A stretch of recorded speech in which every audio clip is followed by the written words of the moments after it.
নমস্কাৰ দেওবৰীয়া গ্ৰন্থপাঠলৈ আপোনালোকক আদৰণি জনালোঁ। আজি আমি পাঠ কৰিম লুচি মই আহিছোঁ শীৰ্ষক গ্ৰন্থখনৰ কিছু অংশ। এই গ্ৰন্থখন হৈছে বিজ্ঞানী চাৰ্লছ ডাৰউইনৰ এখন জীৱনভিত্তিক উপন্যাস। মূল বাংলাৰ পৰা অসমীয়ালৈ গ্ৰন্থখন অনুবাদ কৰিছিল অসমৰ বিশিষ্ট অনুবাদক ডক্টৰ প্ৰফুল্ল কটকীদেৱে। গ্ৰন্থখনৰ মূল লেখকগৰাকী হৈছে ডক্টৰ দেৱব্ৰত দাসগুপ্ত।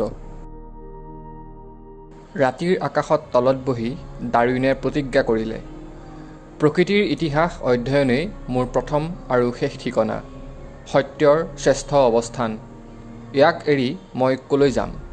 পিতাই যিমানেই গালি গালাজ নিদিয়ক বা হা সমনীয়া নেকাঢ়ক, ইয়াতেই প্ৰকৃতিৰ এই পীঠস্থানতেই মই থাকিম।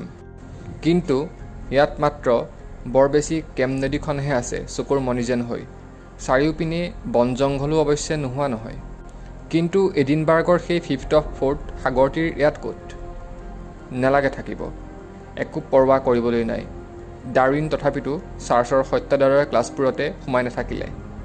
হাতত এয়াৰগান লৈ চাৰিওপিনৰ হাবি বননিত পশুপক্ষী চিকাৰ কৰি পিটপিটাই ফুৰিবলৈ ল'লে। তেওঁৰ আচৰণ দেখি কৰ্তৃপক্ষটো হতভম্ব। চাৰ্চৰ যাদক হ'বলৈ অহা ল'ৰাটোৱে ৰক্তপাত ঘটাই ফুৰিছে, ইয়াকতো বেছকৈ এজাৰি ধমকি দিবই লাগিব। হুঁচিয়াৰী আহিল, এইবোৰ অনৰ্থ বন্ধ নকৰিলে নটিচ দি বিদায় দিয়া হ'ব।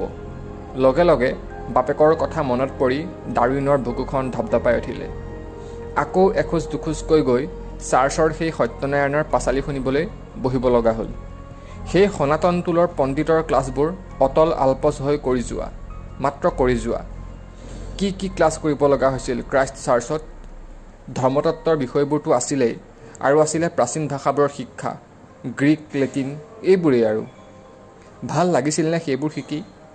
ক'ত ভাল লাগে, তথাপি কৰিবই লাগিব। এই যেন ল'ৰাটোৰ ভবিতব্য। অদৃষ্টৰ কি পৰিহাস! গ্ৰীক ভাষাৰ কিতাপবোৰ লৈ দেখে যে ভাষাটো দূৰৰে কথা, আখৰবোৰো চিনাকি যেন লগা নাই। তথাপি গ্ৰীক ভাষা আয়ত্ত কৰিবই লাগিব, নহ'লে যাজক হোৱাৰ চেষ্টা এৰিব লাগিব। গ্ৰীক ভাষা শিকাৰ ইচ্ছাটো মনত পুহি ৰাখি কোচিং ক্লাছত ভৰ্তি হ'ল।